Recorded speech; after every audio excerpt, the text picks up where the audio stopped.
Fail-safe means the structure has been evaluated, usually by the manufacturer, to assure that catastrophic failure is not probable after fatigue failure or obvious partial failure of a single, principal structural element.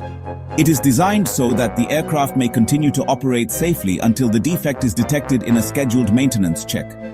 Manufacturer testing and fatigue analysis is used when developing fail-safe structural elements. The elements are considered damage-tolerant. Safe life structural elements are those which have a very low risk of unacceptable degradation or failure for a stated amount of time. The fatigue capability of the structure is learned through testing. The stresses applied while in service are designed to be significantly lower. Also, the calculated time in service before failure is greatly reduced, so that failure of the structure before its safe life is highly unlikely.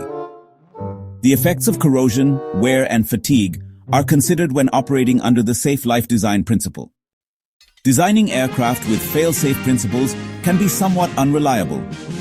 Accidents have occurred that prove this. Engineering improvements to a fail-safe structure typically come with the extra penalty of adding weight. Thus, the damage-tolerant concept of engineering is favored by distributing loads over a larger area and designing multiple load paths for carrying loads. A structure can be damage-tolerant. The structure retains its integrity and the damage does not worsen in service between inspections when the damage can be detected and repaired.